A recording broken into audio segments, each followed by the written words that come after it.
The crisp morning air filled the courtyard of Buckingham Palace as President George W. Bush stepped out of his armored limousine. It was May 2003, and this official state visit to Britain carried enormous weight. The Iraq War was still fresh in everyone's minds, and tensions between America and several European allies remained high. Bush needed this visit to go perfectly. As the president straightened his navy suit and checked his watch, he noticed the familiar sight of the Queen's Guard standing at attention. These red-coated sentries, with their towering black bearskin hats, had become as much a symbol of British tradition as Big Ben or afternoon tea. Bush had seen them countless times in movies and photographs, but this was his first encounter in person. The morning schedule was packed with ceremonies, meetings, and photo opportunities. Bush's security detail had already swept the area multiple times, and every protocol had been reviewed down to the smallest detail.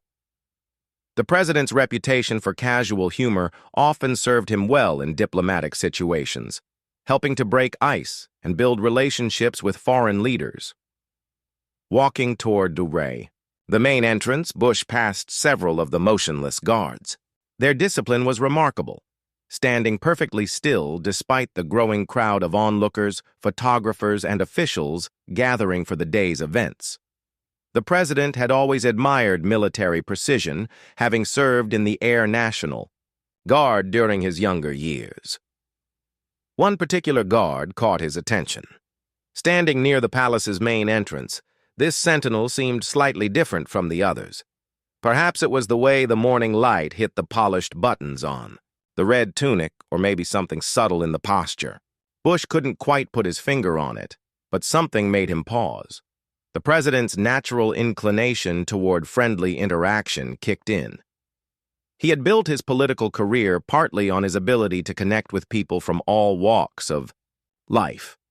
From Texas ranchers to world leaders, Bush prided himself on treating everyone with the same approachable manner.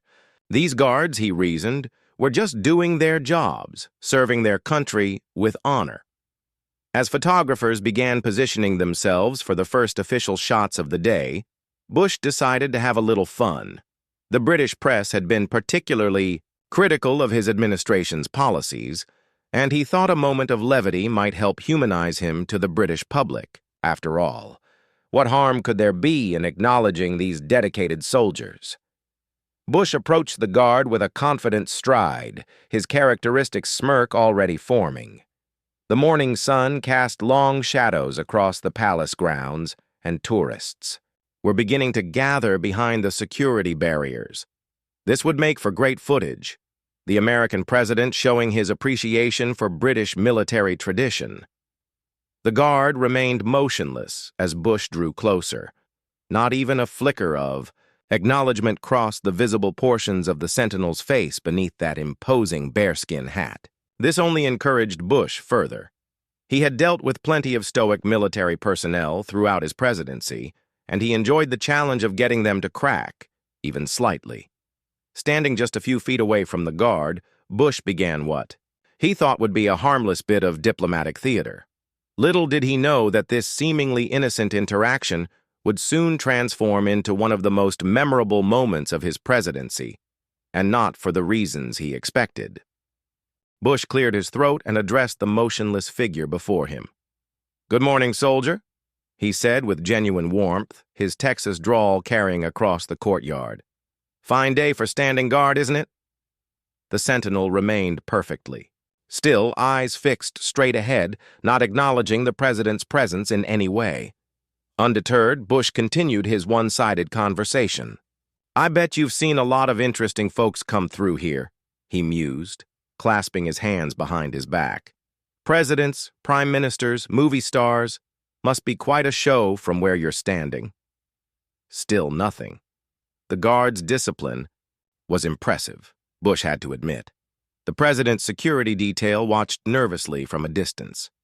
They had been briefed on British protocols, and they knew the Queen's Guard were trained never to break character while on duty. But Bush seemed to be enjoying himself, and stopping him now might cause more of a scene than letting him continue. "You—" "No," Bush said, taking a step closer to the guard. Back in Texas, we'd call this kind of weather perfect for a barbecue. Course, I don't suppose you fellas get much time for cookouts in those fancy uniforms." He chuckled at his own comment. But the guard remained as still as a statue. British officials began to take notice of the president's behavior. Some exchanged worried glances, wondering if they should intervene. The Queen's Guard were beloved. Symbols of British tradition, and any perceived disrespect could create a diplomatic incident. However, Bush's tone remained friendly and respectful, so they decided to let the scene play out. Bush, emboldened by what he perceived as a challenge, decided to up his game. "I'll tell you what, soldier. If you can keep that stone face for another minute while I tell you a joke, I'll make sure to mention your dedication to Her Majesty when I see her later." The president was clearly enjoying himself now, his competitive spirit fully engaged. The morning breeze rustled through the trees surrounding the palace grounds, but the guard remained unmoved. Tourists behind the barriers began to notice the unusual interaction, pulling out cameras and phones to capture the American president apparently trying to make a British guard laugh. "All right, here goes," Bush announced, his voice carrying the confidence of someone who believed he had never met a person he couldn't charm. A cowboy walks into a fancy British pub, and the bartender says, "We don't serve cowboys here." The cowboy tips his hat and replies, "That's okay, partner. I don't eat cowboys anyway."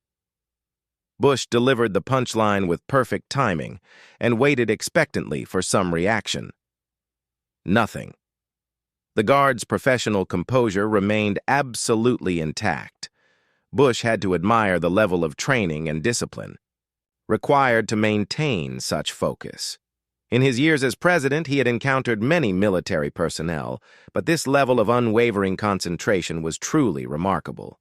The president's staff began making subtle gestures, suggesting it might be time to move on with the scheduled activities. The Queen was expecting Bush for a private meeting in less than an hour, and there were still several ceremonial obligations to complete before then. But Bush wasn't ready to give up yet. Something about this particular guard intrigued him beyond the obvious display of military bearing. There was something almost familiar about the figure, though he couldn't place what it might be.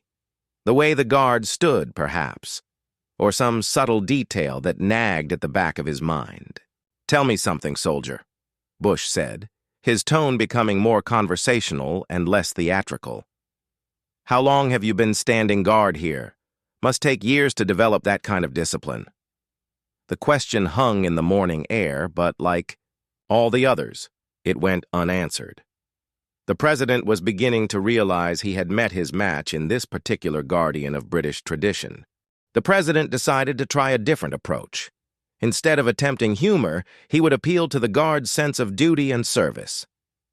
"You know, soldier, I want you to know that I have tremendous respect for what you do here," Bush said, his voice taking on a more serious tone. "Protecting tradition, serving your country, standing watch. It's noble work, and America appreciates allies who take their responsibilities seriously." For just a moment, Bush thought he detected the slightest shift in the guard's posture, but it was so subtle he might have imagined it. The morning sun was climbing higher, and the shadows across the palace courtyard were growing shorter.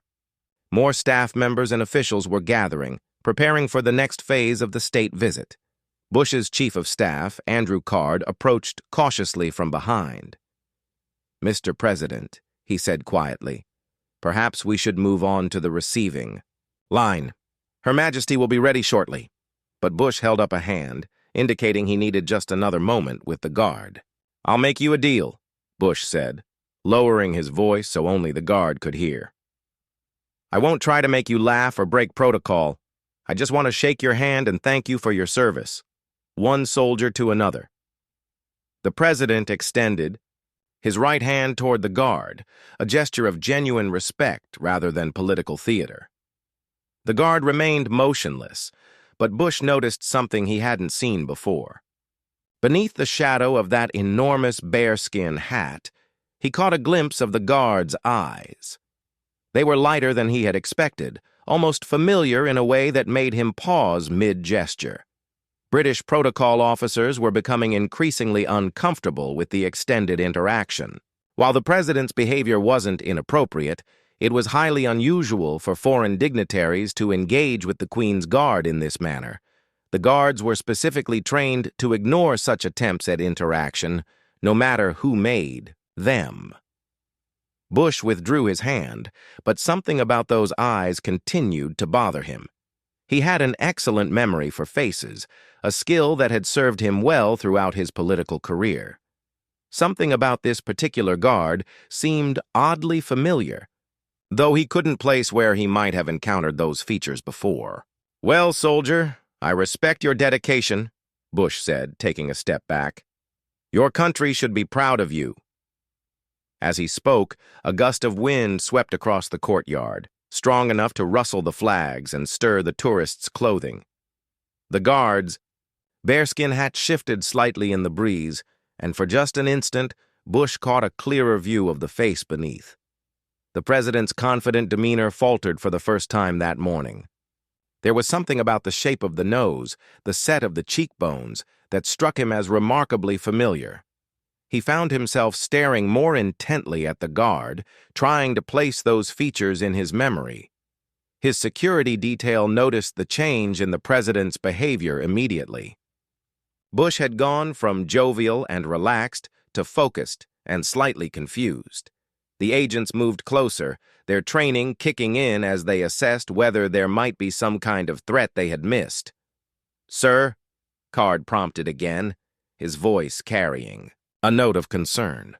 The schedule was precise, and any delays could cascade through the entire day's carefully planned events. But Bush seemed transfixed by the guard, studying the partially visible face with an intensity that surprised everyone present. The president's mind raced through possibilities. Could this be someone he knew? Someone who had served in his administration, perhaps, or a military officer he had met during his presidency? The features seemed too familiar to be coincidental, but the context made no sense. Why would someone he knew be serving as a Queen's Guard at Buckingham Palace? Bush took another step closer, his diplomatic smile replaced by a look of genuine curiosity and growing recognition. The morning that had started as a routine photo opportunity was becoming something entirely different, though he still had no idea just how different it was about to become. Bush circled slowly to get a better angle, pretending to admire the palace architecture while actually trying to get a clearer look at the guard's face. His years in politics had taught him to be observant, and every instinct was telling him that this person was not a stranger. The guard's eyes followed protocol perfectly, staring straight ahead without acknowledging the president's movement. But Bush was certain now that those eyes held recognition, too. There was an intelligence there, an awareness that went beyond simple military training. This was someone who knew exactly who was standing before them. British security personnel were becoming increasingly nervous about the president's unusual behavior. Sir Michael J., the British ambassador, moved forward to gently suggest they proceed with the scheduled activities. "Mr. President," he said diplomatically, "Her Majesty is quite punctual, and she's looking forward to your meeting." But Bush was no longer interested in schedules or protocol. A name was forming in his mind, a possibility so unexpected that he almost dismissed it immediately. Yet the more he studied the guard's features, the more convinced he became that his suspicion might be correct. "Excuse me, soldier," Bush said, his voice carrying a new note of authority. "I'm going to ask you a direct question, and I need you to answer me truthfully. Do we know each other?" The question hung in the air like a challenge, and for the first time, Bush thought he saw the slightest flicker of response in the guard's eyes. The surrounding officials exchanged glances of alarm. The president was clearly fixated on this particular guard, and his behavior was becoming increasingly unpredictable. Andrew Card moved closer, ready to intervene if necessary, while British security assessed whether they needed to take action to protect their ceremonial guard from further questioning. Bush leaned forward slightly, studying every visible detail of the guard's face. The morning light was perfect now, illuminating features that he was becoming more certain he recognized. The shape of the jaw, the set of the ears, even the way the guard held their shoulders. All of it was triggering memories. "I know this is highly irregular," Bush continued, his voice dropping to barely above a whisper. "But I believe we've met before, and if I'm right about who you are, then this situation is far more interesting than anyone realizes." The president's Texas accent became more pronounced as his excitement grew. The guard maintained perfect military bearing, but Bush was certain. He could detect subtle changes in breathing pattern, small shifts in tension that suggested his words were having an impact. Professional training could hide many things, but it couldn't completely suppress natural human responses to recognition. Photographers in the distance were capturing every moment of this unusual interaction, though they had no idea they might be documenting a historic moment of a very different kind than they expected. The images would later be studied frame by frame, analyzing every gesture and expression for clues about what had transpired. Bush made a decision that would either embarrass him profoundly or confirm his growing suspicion. "I'm going to say a name," he announced quietly, "and if I'm right, I think we can dispense with this charade." He paused, gathering his courage for what might be the most awkward moment of his presidency if he was wrong. The morning breeze had stilled, and the courtyard seemed unusually quiet despite the growing crowd of officials and observers. Even the tourists behind the barriers had sensed that something significant was happening, though they couldn't understand what. Bush took a deep breath and spoke a single word that would transform the entire encounter. The name he uttered was so unexpected, so impossible in this context, that everyone within earshot would remember exactly where they were standing when they heard it. The guard's reaction was immediate and unmistakable, confirming Bush's incredible suspicion and setting in motion a chain of events that would be talked about in diplomatic circles for years to come. "Prince Harry," Bush said quietly, his voice filled with amazement and amusement in equal measure. The effect was immediate and dramatic. The guard's rigid posture relaxed just slightly, and despite years of military training, a small smile tugged at the corner of his mouth beneath the shadow of the bearskin hat. The revelation sent shockwaves through the assembled officials. Prince Harry, third in line to the British throne at the time, was indeed serving as an active duty soldier, but no one had expected him to be pulling guard duty during a presidential visit. The young prince had been determined to serve his country. Like any other soldier, despite the obvious security complications his presence created. Bush let out a hearty laugh that echoed across the palace courtyard. "Well, Your Royal Highness, you certainly had me fooled for a while there." The formality of the morning had evaporated, replaced by the genuine warmth that both men were known for in more casual settings. Prince Harry, realizing his cover was blown, allowed himself a broader grin while still maintaining his position. Protocol demanded that he remain at his post until officially relieved, but the absurdity of the situation was not lost on him. Here he was, trying to serve as an anonymous soldier, only to be recognized by the President of the United States. In front of dozens of witnesses and photographers, British officials went into immediate damage control mode. This was not how royal protocols were supposed to work. The Queen's private secretary, Sir Robin Janvrin, appeared seemingly from nowhere, his face a mask of diplomatic concern. How had their security arrangements failed to account for this possibility? Bush, meanwhile, was thoroughly delighted by the turn of events. "I have to hand it to you, Prince Harry. When you commit to something, you really commit. Standing there like a statue while I made a fool of myself trying to get you to crack." The president's admiration was genuine. He respected people who took their duties seriously, regardless of their station in life. The young prince finally spoke, his voice barely audible but clearly amused. "You nearly had me with that cowboy joke, Mr. President. It was terrible enough to be funny." This admission sent another ripple of laughter through the crowd, though the British officials looked increasingly uncomfortable with the breach of protocol. Andrew Card stepped forward, trying to regain control of the situation.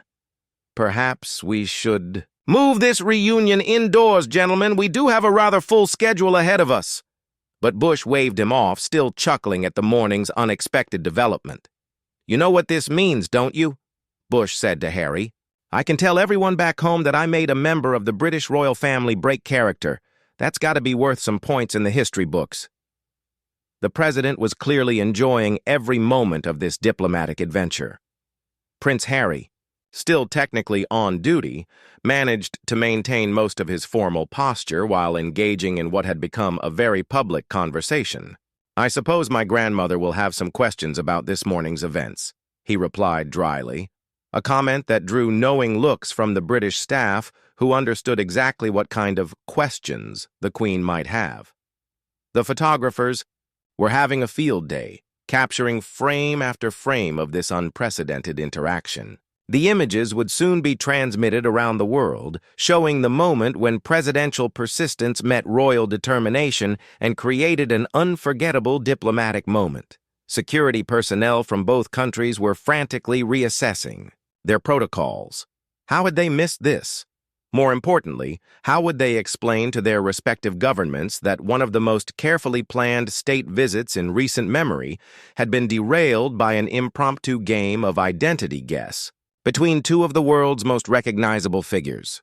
The immediate aftermath of the revelation was a masterclass in diplomatic improvisation. Sir Michael J. quickly stepped forward, his years of experience evident as he smoothly transitioned the conversation. "Your Majesty," he said, addressing Harry with perfect protocol despite the unusual circumstances, "perhaps it would be appropriate to escort the President inside for his scheduled meeting with Her Majesty the Queen." Prince Harry snapped back to attention, military training overriding the moment's levity. "Of course, sir. Mr. President, if you would follow me."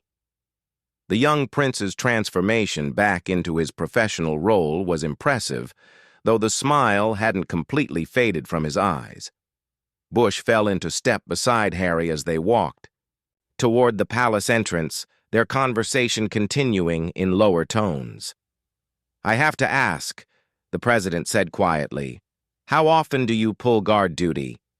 This can't be your regular assignment."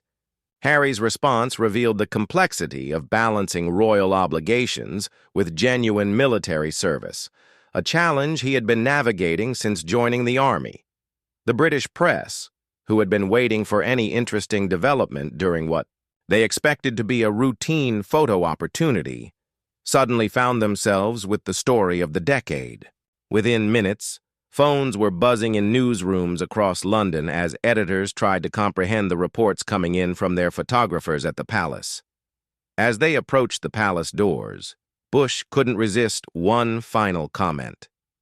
"You know, Prince Harry, I've met a lot of soldiers in my time as president, but I have to say you're the first one who could probably have me arrested for harassment." This drew a genuine laugh from Harry, who was beginning to appreciate the absurdity of the morning's events. Inside the palace, word of the encounter had already reached Queen Elizabeth II. Her Majesty, known for her dry wit and unflappable demeanor, reportedly commented to her staff that she hoped the president had at least been suitably impressed by her grandson's discipline before discovering his identity. The scheduled meeting between Bush and the Queen proceeded smoothly, though both leaders couldn't help but reference the morning's unexpected drama. The Queen, with characteristic understatement, noted that her grandson had always been rather good at surprises. Bush, still clearly delighted by the experience, praised Harry's commitment to authentic military service.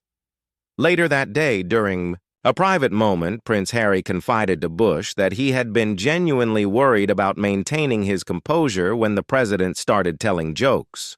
"The training helps," Harry explained, "but you're quite persistent, Mr. President. I wasn't sure how long I could hold out." The story quickly became one of the most repeated anecdotes of Bush's presidency. It demonstrated his ability to connect with people across cultural and social boundaries, while simultaneously highlighting Prince Harry's dedication to serving as a regular soldier rather than trading on his royal status for special treatment. Years later, both men would look back, on that morning as a perfect example of how authentic human connections can transcend protocol and formality. The encounter became a symbol of the special relationship between Britain and America, built not just on official treaties and diplomatic agreements, but on moments of genuine human warmth and mutual respect. The photographs from that morning, showing the president's delighted recognition and Prince Harry's barely contained amusement, became iconic images of both leaders. They captured a moment when the weight of their respective offices gave way to simple human connection, creating a memory that would outlast many of the more formal diplomatic achievements of that state visit. For the palace staff, the incident became a legendary reminder that even the most carefully planned events can be transformed by unexpected human moments.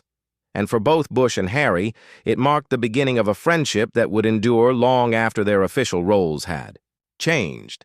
Built on the solid foundation of mutual respect and shared laughter on a sunny morning at Buckingham Palace.